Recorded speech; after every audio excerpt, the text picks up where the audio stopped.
आप सुन रहे हैं विविध भारती पिटारा।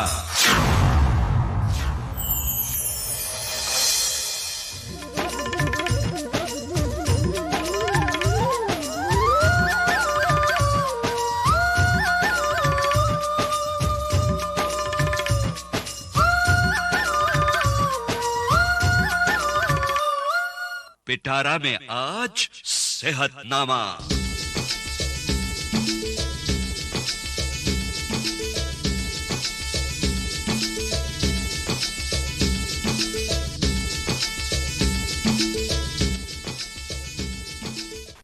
आज के सेहतनामा कार्यक्रम में हम आपको सुनवा रहे हैं विश्व मानसिक स्वास्थ्य दिवस पर मानसिक स्वास्थ्य से जुड़ी समस्याएं और समाधान विषय पर मनोचिकित्सक डॉक्टर हरीश शेट्टी से यूनुस खान की बातचीत।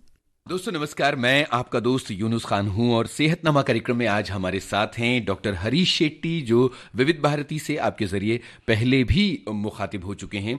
आज हम मेंटल हेल्थ की बात करेंगे। डॉक्टर साहब, एक बहुत ही ज्वलंत, बहुत ही सामयिक मुद्दा है और मुझे लगता है कि आपकी बातें सुनकर आज बहुत सारे लोगों को रोशनी मिलेगी। बहुत बहुत स्वागत विविध भारती के स्टूडियो में। धन्यवाद यूनुस जी, बहुत अच्छा लगता है आपके साथ। चलो बातें करेंगे। बिल्कुल। डॉक्टर साहब बताइए कि आज इस दौड़ती भागती मॉडर्न लाइफ में कौन कौन सी मेंटल प्रॉब्लम्स लोगों को चाहे अनचाहे हो रही हैं? हाँ, लोगों को पता नहीं कि भागते भागते सिर्फ पैर और हाथ नहीं थकते हैं जी। उनको लगता है कि हाथ थकते हैं, पैर थकते हैं और कमर में दर्द होती है, पर उनको ये नहीं पता है कि मन भी थकता है, मन भी बेचैन होता है, मन भी बहुत तकलीफ में आती है और मन जो है उसके बारे में बिल्कुल ज्ञान ही नहीं। तो भागते भागते वो ऐसे सोचते हैं कि हम थक गए, एक गिलास पानी पियो या जूस पियो, पर मानसिक बर्नआउट या मानसिक संतुलन या मानसिक थकावट के बारे में कुछ एहसास नहीं करते हैं। और उसमें ऐसा होता है कि जब मन के प्रति ध्यान नहीं होता है तो मन धीरे से रोता है। तो धीरे से जो मन रोता है उसको हम स्ट्रेस कहते हैं। यानी घर जाने के बाद ऐसा लगता है कि किसी से बात ना करूं, चुपचाप बैठूं, कोई गेस्ट आए तो ऐसा लगता है कि वो ना आए तो अच्छा है, क्यों आ गया और कोई बेल बजाए तो लगता है अरे यार दरवाजे पे कौन है। तो ये स्ट्रेस के सिम्टम्स है। आराम करने के बाद अच्छे हो जाते हैं या कुछ हंसी की बातें करते हैं तो अच्छे हो जाते हैं, कोई ब्रेक लिया तो भी अच्छे हो जाते हैं। तो ये स्ट्रेस है। अभी ऐसे भागते भागते शहरों में और गाँवों में भागते भागते जब वो आते हैं घर पे और अपना ख्याल नहीं रखते हैं, सिर्फ काम के बाद और कुछ काम कंप्यूटर पर बैठ जाते हैं, लैपटॉप पर बैठ जाते हैं या व्हाट्सएप पर बैठ जाते हैं और साथ साथ में नींद भी कम करते हैं। और उससे क्या होता है, धीरे धीरे डिस्ट्रेस होता है। डिस्ट्रेस यानी मुझे कुछ करने की इच्छा नहीं होती है, कल ऑफिस ना खुले तो अच्छा है, कल बंद हो जाए तो मुझे अच्छा लगेगा। मन में ऐसे विचार आता है कैसे, और ऐसा लगता है कि कल जो 4 घंटे का काम है ना मैं 1 ही घंटा करूँ। और हमें यदि हम हमारी पेशे में, डॉक्टरों के पेशे में, अरे यार कल 4 पेशेंट कम आए तो अच्छा होता है। तो ये डिस्ट्रेस लेवल होता है। स्ट्रेस मतलब आप ये भी फोकस कर रहे हैं कि सारे प्रोफेशनल्स के साथ साथ डॉक्टर्स को भी स्ट्रेस और डी स्ट्रेस होता है? मैं तो ये कहता हूं कि ऐसा कोई प्रोफेशन नहीं है, भगवान से इंसान तक स्ट्रेस और डिस्ट्रेस होता है। भगवान भी काफ़ी बिजी है आजकल, इंसान भी काफ़ी बिजी है।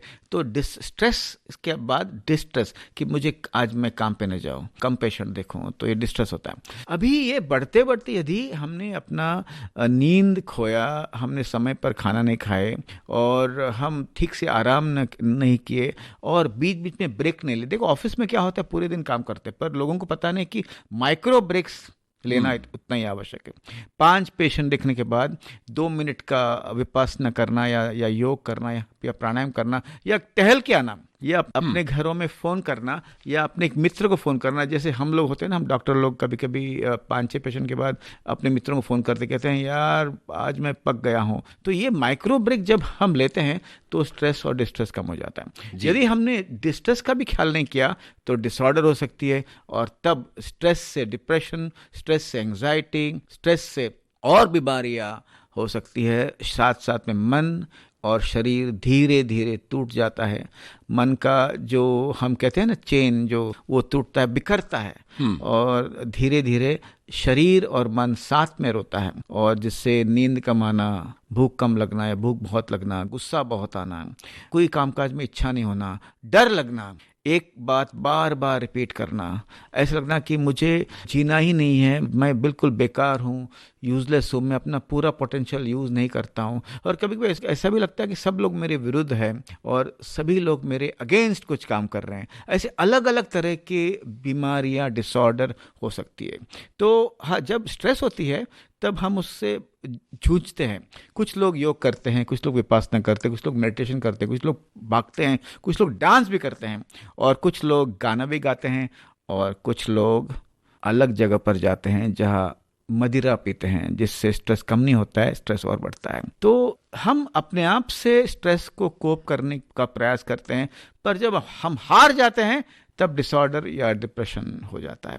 और हारने से पहले इसका ख्याल रखना बहुत इंपॉर्टेंट है। वर्ल्ड मेंटल हेल्थ वीक अक्टूबर 3 से अक्टूबर 10 हर साल मनाया जाता है, और ये आज वर्ल्ड मेंटल हेल्थ वीक का एक दिन है। जी डॉक्टर साहब, आजकल इंसान बहुत जल्दी बहुत कुछ पा लेना चाहता है, एम्बिशंस बहुत ज्यादा हैं, ड्रीम्स बहुत ज्यादा हैं।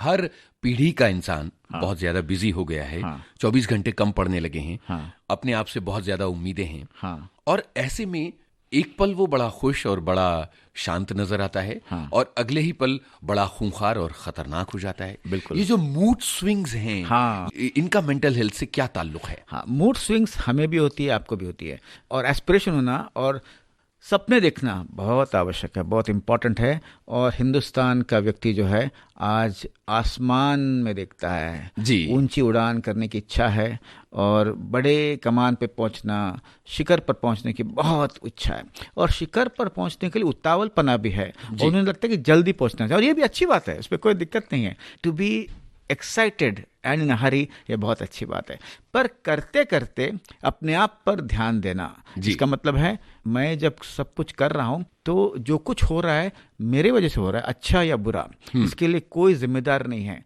हम जब औरों के ऊपर जिम्मेदारी डाल देते हैं कि ये था इसीलिए मैंने पुस्तक नहीं लिखा, ये था इसीलिए मैं यहाँ मकाम पर नहीं पहुँच पाया, और किसके कारण ये मेरे दोस्त है, मेरे ऑफिस वाले हैं, मेरे बॉस है, कैसे कहेंगे तो फिर स्ट्रेस हो जाता है। पर ये जो मूड है, जो एम्बिशन, जो सपने का मूड है, उस समय ऊपर नीचे होना स्वाभाविक है। और याद रखना यूनुस भाई, sadness is a positive emotion, वाह, depression is a negative state.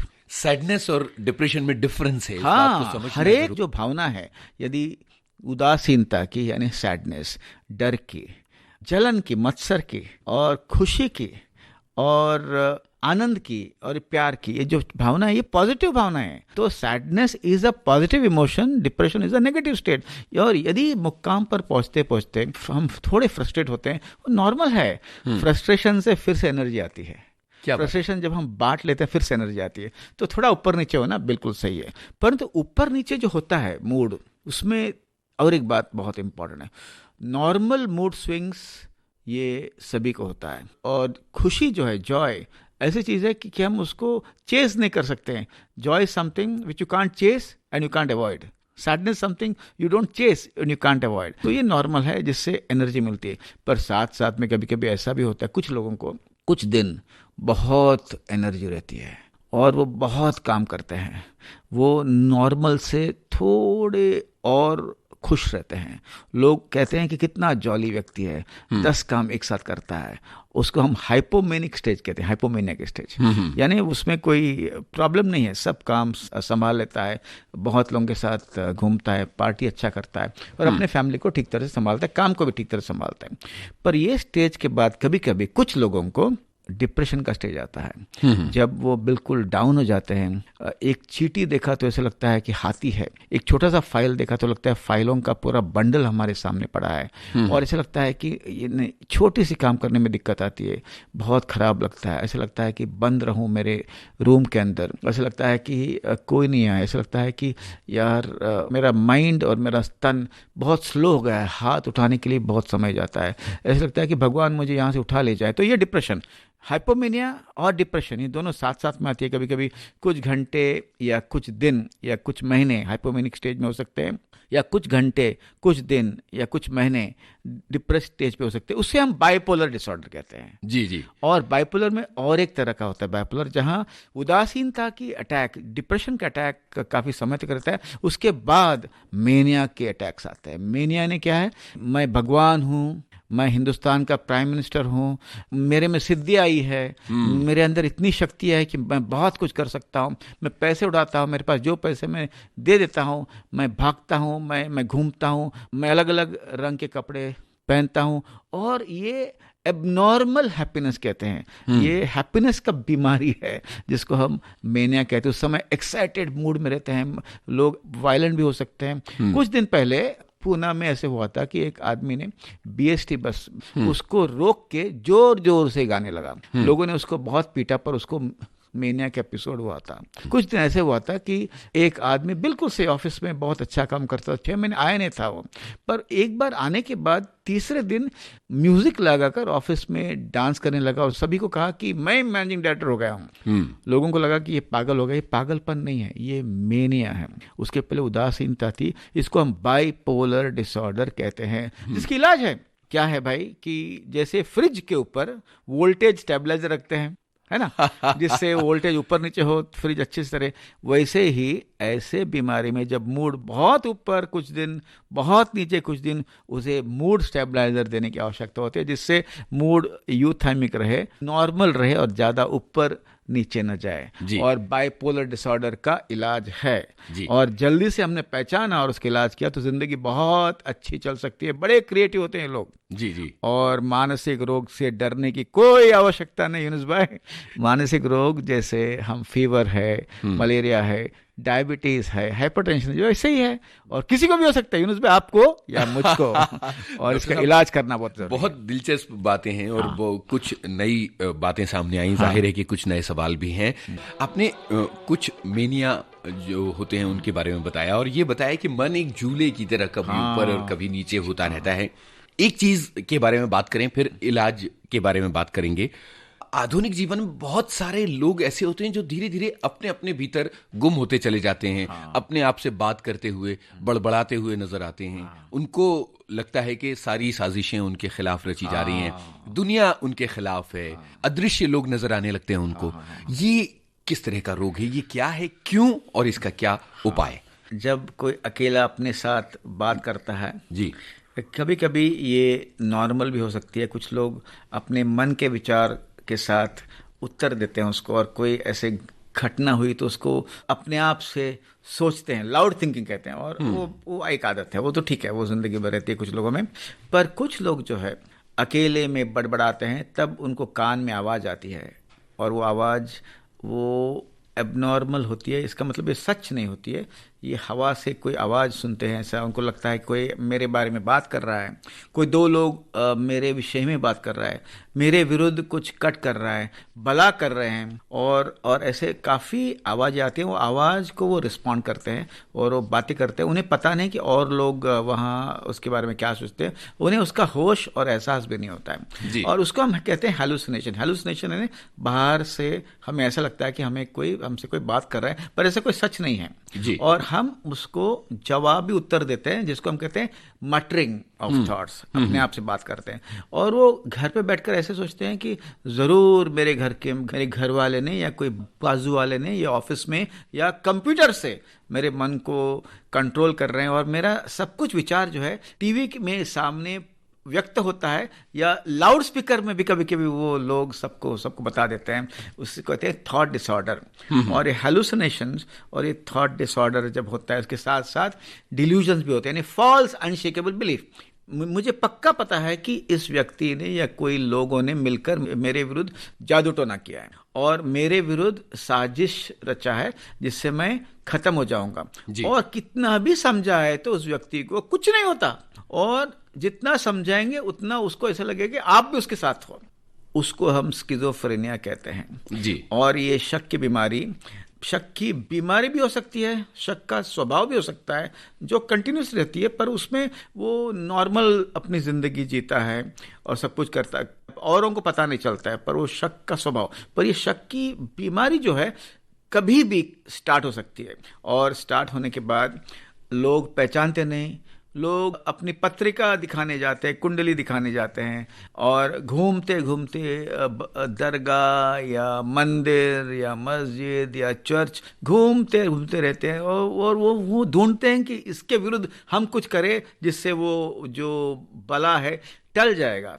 तो करते करते समय बहुत निकल जाता, जितना समय निकलता है उतना इलाज तकलीफ में आती है, और इसको जल्दी से जल्दी हमने पकड़ा, पहचाना और उसके साथ साथ हमने इलाज किया तो वो जल्दी से अच्छा होता। जैसे मलेरिया का इलाज जल्द होना चाहिए, डेंगू का इलाज जल्दी होना चाहिए, ब्लड प्रेशर का इलाज जल्दी होना चाहिए, वैसे ही स्किज़ोफ्रेनिया का इलाज जल्दी होना चाहिए। फैमिली इसको कैसे पहचाने और क्या रिस्पॉन्ड करे? ज्यादातर वक्त झाड़ फूंक, बाबाओं और इन सब चक्करों में बीत जाता है। फैमिली को जब कोई अपना व्यवहार में बदल दिखता है, बिहेवियर में कोई बदल दिखता है, चुप चुप हो जाए, अकेले अकेले में बात करे, काम पे न जाए, अपने रूम में बंद रहे, रात भर न सोए, और ऐसे शक की नज़र से औरों को देखे, या अपना ख्याल न करे, खाना पीना बिल्कुल न खाए, या स्नान न करे, और बाहर जाने से बिल्कुल इनकार करे, बहुत गुस्से में आए, वायलेंट हो जाए, तोड़ फोड़ करे, और उसके साथ साथ पुलिस को खत लिखे, फालतू में सरकार को, फिर प्रेसिडेंट को, और ऐसे समय पर बहुत लोग अवॉइड करें, और साथ साथ में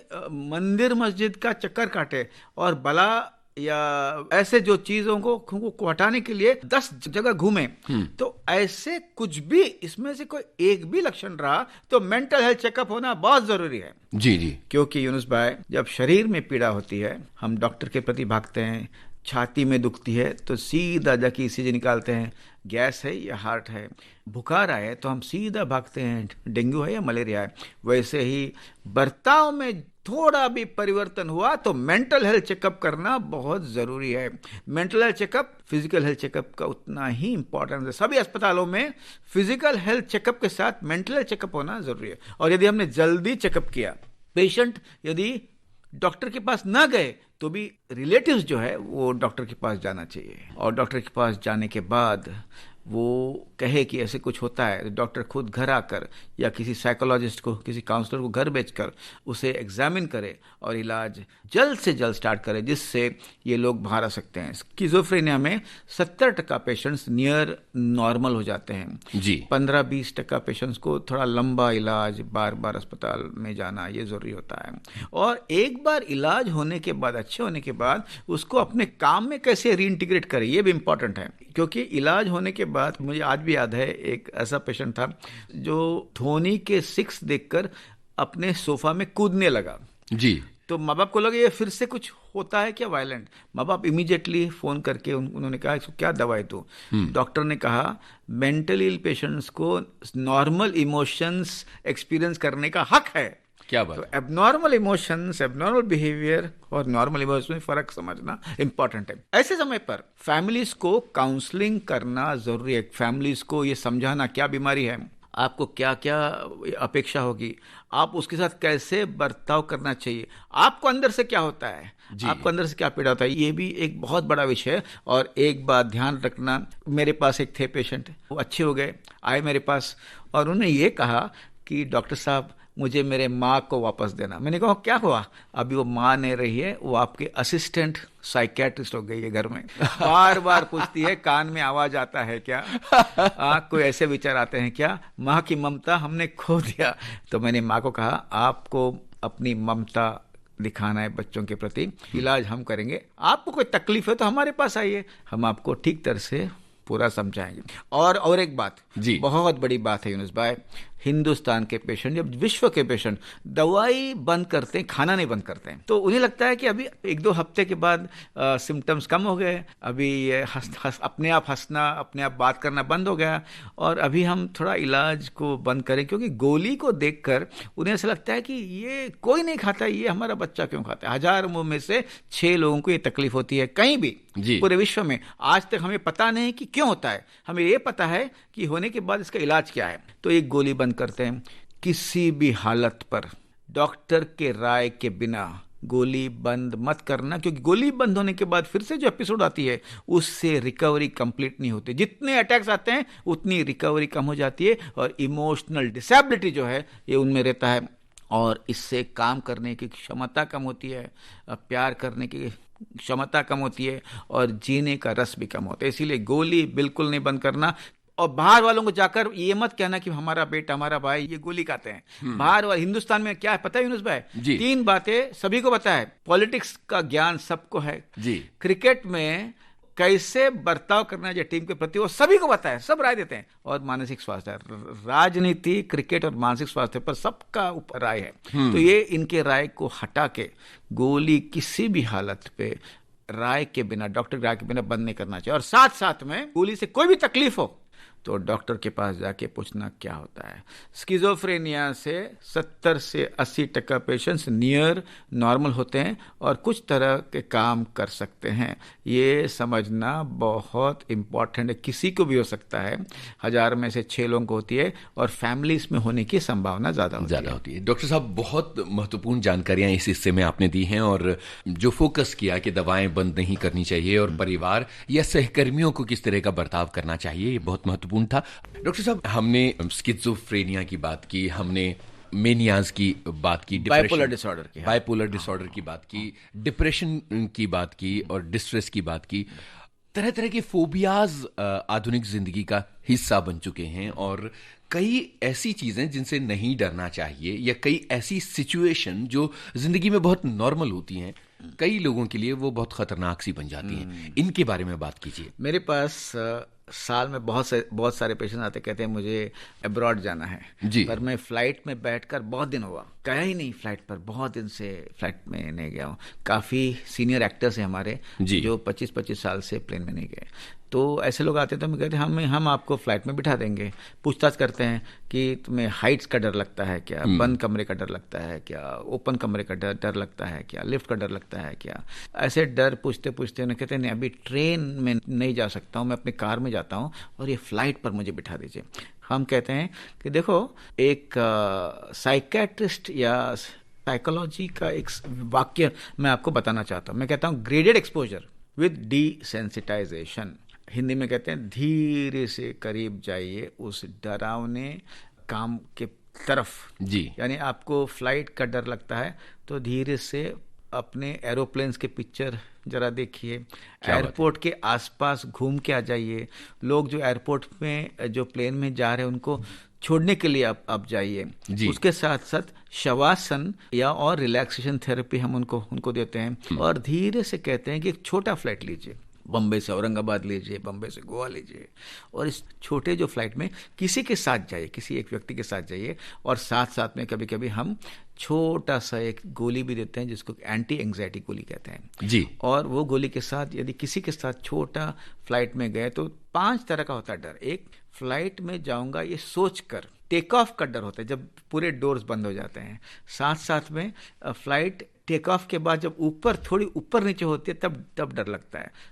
उसके साथ लैंडिंग के समय बहुत लगता है डर। तो अलग अलग होता है डर। तो एक बार छोटा फ्लाइट वो लेता है, उसे उस समय क्रिएटिव विजुअलाइजेशन, अलग चित्र अपने सामने लाना जी। साथ साथ में डिस्ट्रैक्शन के कुछ मेथड सिखाते हैं। साथ साथ में प्राणायाम या विपासना के कुछ जो प्रकार है, आनापाना या कोई प्रकार का मेडिटेशन या पुस्तक, ये सिखा के धीरे धीरे एक फ्लाइट में भेजते हैं। उसके बाद धीरे से अकेला एक छोटा फ्लाइट में भेजते हैं। ऐसे करते करते हम उनको समझाते हैं। एक बार हवाई जहाज ऊपर गई तो वो ट्रेन हो जाता है और ये डर हम बिहेवियर थेरेपी से साइकोलॉजिस्ट और साइकियाट्रिस्ट साथ में काम करते हुए इसको हम आसानी से तोड़ सकते हैं, आसानी से मात कर सकते हैं। इसके साथ साथ और भी डर है जी, अकेले रहने का, ऊंचाइयों का। अभी कुछ लोगों को बंद रूम में रह नहीं सकते हैं, उसको ओपन रखना चाहिए। लाइट्स ऑफ कर नहीं सकते हैं, लाइट्स ऑन करना चाहिए। ऐसे लोगों को कभी कभी बचपन में कुछ ऐसे डर बैठ गया हो तो होता है। यदि एक्सीडेंटली डोर लॉक हुआ और छोटेपन में मैं बंद हो गया कुछ समय से। कुछ माँ बाप को आदत है बच्चों को बाथरूम में लॉक करना, इससे भी आगे फोबिया हो सकती है। कोई भी चाइल्डहुड ट्रॉमा की वजह से एडल्ट फोबिया हो सकती है। रेप, सेक्सुअल अब्यूज, ऐसे भी कोई इंसिडेंट हुआ तो बड़े होने के बाद ये फोबिया हो सकती है। तो इसको बिहेवियर थेरेपी, काउंसलिंग और मेडिकेशन से मात किया जाता है। कुछ लोगों को हनीमून की होती है फोबिया, और हनीमून में बिल्कुल वो एक्टिव रह नहीं पाते हैं, और ये बहुत कॉमन है। इसमें भी इसका भी इलाज है, जिससे उस दो व्यक्तियों को धीरे से अपने करीब आने का, वो भी होता फोबिया जिसका इलाज भी है। साथ साथ में रोड में अकेले जाना या इंसेक्ट का फोबिया, यदि दूर गया तो मेरे आसपास में कोई डॉक्टर नहीं रहेगा, तो ऐसे व्यक्ति डॉक्टर जहाँ है उसी एरिया में घूमते रहते हैं। फोबिक अटैक जो कहते हैं उसमें पैनिक अटैक्स होते हैं। पैनिक अटैक का मतलब है सांस तेज भागना, छाती तेजी से जाना और हार्ट के बीट्स इंक्रीज होना, अंदर से खालीपन महसूस करना, थकावट महसूस करना, आंखों के सामने अंधेरा, चक्कर, और उस समय ऐसे लगना कि मेरी जान चले जाएगी। कितना भी कन्विंस करेंगे तो उससे विश्वास नहीं आता है। उस अटैक को हम पैनिक अटैक कहते हैं। उसका इलाज भी वैसे ही है, शवासन, प्राणायाम, रिलैक्सेशन, बिहेवियर थेरेपी और दवाई, जिससे पैनिक अटैक्स की फ्रीक्वेंसी कम हो जाती है। और धीरे धीरे, पर क्या होता है पता है इलाज में, एक बार पैनिक अटैक्स कम हो गई, समझो उसे रोज आता होगा, फिर 1 महीने में एक बार है, उससे ऐसा लगता है कि ये रिलैप्स हो गया। मैं कहता हूं 1 महीने के बाद आया, यानी एक अटैक आया, अच्छे दिन बढ़ते जाएंगे और बुरे दिन कम होते जाएंगे। पैनिक अटैक्स की फ्रीक्वेंसी धीरे धीरे कम होते जाएगी। फोबिया जो है ये भी धीरे धीरे डर इंटेंसिटी कम हो जाएगी। तो ऐसे करते करते आगे जाना, और इसका भी इलाज बहुत अच्छा इलाज हर है। तरह की फोबिया ठीक हो सकते हैं। हर तरह की फोबिया इलाज करे तो कम हो सकती है। इलाज करे तो, घर में बैठकर विचार करे तो कम नहीं होती है। डॉक्टर साहब, फोबियाज की बातें हुई हैं और इससे पहले हमने बहुत सारी समस्याओं की बातें की।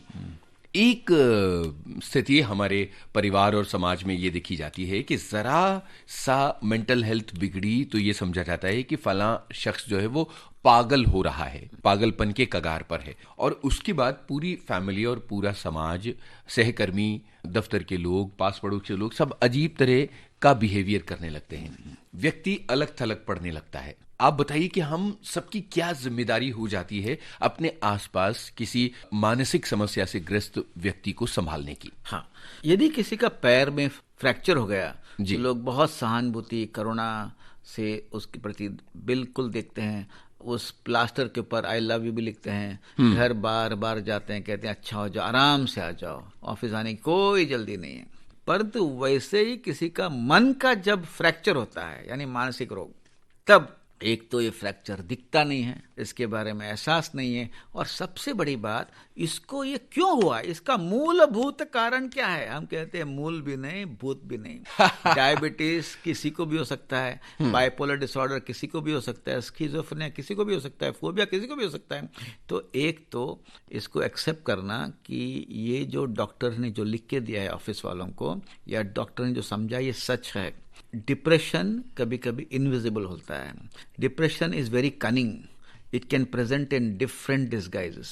तो ऐसे हर एक रोग को एक्सेप्ट करना, उसको गॉसिप का एक बहाना बना के ऑफिस में बात करना बिल्कुल गलत है, क्योंकि वो किसी को भी हो सकता है। जैसे हम पैर के फ्रैक्चर वालों कहते हैं तो आराम से ऊपर आ जा, धीरे से चल और आराम से बैठ जा। वैसे हम नए जब मेंटल इलनेस से जो रिकवर्ड पेशेंट रिकवरी में होते हैं, उसे थोड़ा काम हल्का देना। आज भी याद है मुझे, एक बैंक ऑफिसर है, बैंक क्लर्क है, जिसको स्किज़ोफ्रेनिया का एपिसोड आया था। उसे मैं फिट करके भेज दिया। मैंने रिक्वेस्ट किया कि क्लर्क कम कैशियर है, उसे क्लरिकल काम दो। बैंक से मुझे आया फोन मैनेजर का, हम पागल आदमियों को ऑफिस में नहीं रखते। मैंने कहा ये बात आप नहीं कह सकते, क्योंकि डिसेबिलिटी एक्ट में मानसिक रोग के विरुद्ध ऐसे कुछ बात करेंगे तो ये उसका ह्यूमन राइट वायलेशन है। तो मैंने कहा यार ये तकलीफ आपको भी हो सकती है, आपके बच्चों को भी हो सकती है। और गुस्से में आए, जाकर मैं मिला उसे, मैंने कहा sir, schizophrenia is like fracture of the mind, आप उसे क्लर्क के काम दीजिए, कैशियर का काम नहीं दीजिए। Disability act protects the rights of the mental health. बहुत जरूरी हिस्सा है।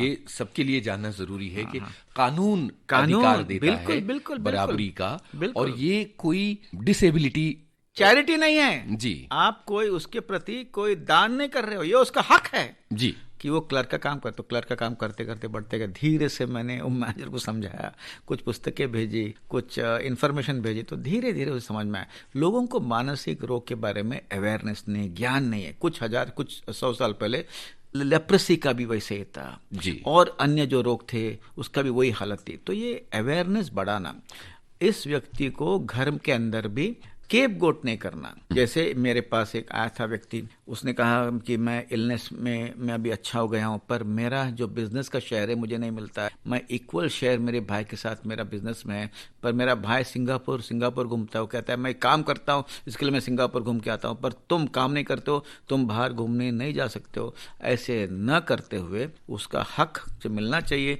साथ साथ में उसे धीरे से इंटीग्रेट करना, सहानुभूति करुणा से, ताकि उसका इम्प्रूवमेंट अच्छा हो। जी डॉक्टर साहब, बहुत जरूरी बात थी ये कि किस तरह से परिवार, समाज और दफ्तर को एक मानसिक बीमारी से जूझते हुए व्यक्ति का साथ देना चाहिए, क्योंकि ये किसी को भी हो सकता है। हम में से कोई भी इससे बचा नहीं रह सकता। कोई भी मेंटल इलनेस से इम्यून नहीं है जी। कुछ लोग ज्यादा प्रोन हैं क्योंकि उनके फैमिलीज में मेंटल इलनेस है, पर सभी लोग, किसी को भी मानसिक रोग हो सकता है। डॉक्टर साहब, हमने तरह तरह की मानसिक समस्याओं की बातें की हैं, लेकिन एक छोटे से कार्यक्रम में सभी मानसिक समस्याओं की बातें करना और हर विषय को बारीकी से समझाना तो मुमकिन नहीं है।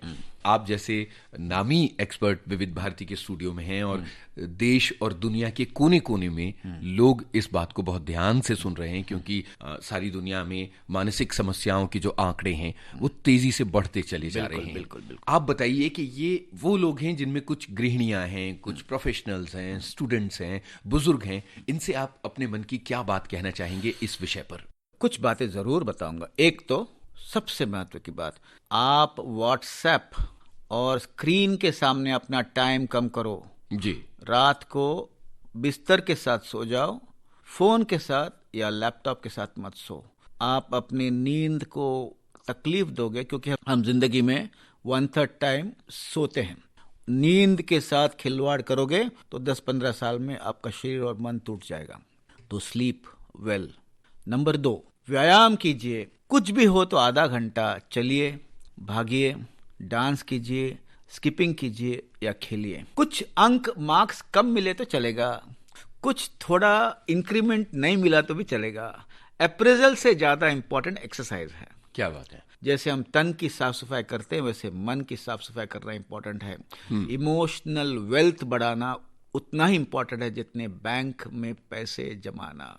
इमोशनल वेल्थ का मतलब है जो भी भावनाएं आती है दिन भर में, आप बांटिए, मैनेज कीजिए, एक्सेप्ट कीजिए और उसे एग्जॉस्ट कीजिए। और उसके साथ साथ समय पर खाना, और यदि ये सब करते हुए यदि तकलीफ हुई तो इलाज करना। यूनुस भाई, क्या बताऊं आपको, हिंदुस्तान में 2 बड़े साइंटिस्ट पैदा हुए हैं, पतंजलि और गौतम बुद्ध जी। योग और विपासना मानसिक स्वास्थ्य के लिए बहुत अच्छा है जी। कोई भी एक ईस्टर्न प्रैक्टिस अपनाइए। हाँ, पर ईस्टर्न प्रैक्टिस काम छोड़कर, ईस्टर्न प्रैक्टिस नहीं, काम को और अच्छी तरह से करने के लिए वो एक ईस्टर्न प्रैक्टिस अपनाइए। और साथ साथ में याद रखिए, सिर्फ अपना मानसिक स्वास्थ्य के बारे में मत सोचिए, आसपास के लोगों के मानसिक स्वास्थ्य के बारे में सोचिए। इसीलिए ये युग में आपको मेंटल हेल्थ सोल्जर बनना पड़ेगा। आपके बिल्डिंग में यदि कोई ऐसा परिवार जो चुप हो गए, किसी से मिलते नहीं हैं, अंदर ही रहते हैं, तो ये मत कहना कि हमें क्या करना है। जाके बेल बजाना, खोलना और कहना आप लोग ठीक है ना।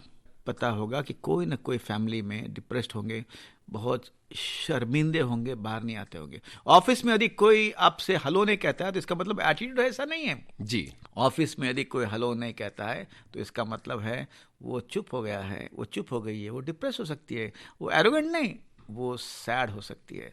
तो ये करना। ट्रेन में जब आप जाते हो तब लोग साथ में जाते हैं, एक ही ट्रेन हम एक साथ कभी कभी हम पकड़ते हैं। तब यदि आपने देखा कि आपके साथ भजन करने वाले, गप मारने वाले, जोक करने वाले 8-10 दिन से आए नहीं, बिल्कुल फोन करना और पूछताछ करना क्या है, शायद उसे मानसिक रोग हुआ होगा और इलाज नहीं करता होगा। तो हमें मेंटल हेल्थ सोल्जर बनना बहुत जरूरी है। अपना स्वास्थ्य नहीं, औरों का स्वास्थ्य के बारे में भी सोचना चाहिए। डॉक्टर साहब, सबसे अच्छी मुलाकातें वो होती हैं जो अधूरी छूट जाएं। ये मुलाकात और ये बातचीत जो है, इस कार्यक्रम का वक्त यहाँ खत्म हो रहा है, लेकिन बातें खत्म नहीं हुई। हम फिर से इसी विषय पर आपसे लंबी बातें करेंगे। बहुत बहुत शुक्रिया एवरीबॉडी। और हमारे सैनिकों के बारे में सोचते रहना कम से कम एक दिन में 5 मिनट। आज के सेहतनामा कार्यक्रम में अभी आप सुन रहे थे विश्व मानसिक स्वास्थ्य दिवस पर मानसिक स्वास्थ्य से जुड़ी समस्याएं और समाधान विषय पर मनोचिकित्सक डॉक्टर हरीश शेट्टी से यूनुस खान की बातचीत। तकनीकी सहयोगी विंसी फर्नांडिस। प्रस्तुति रामकरण मीना।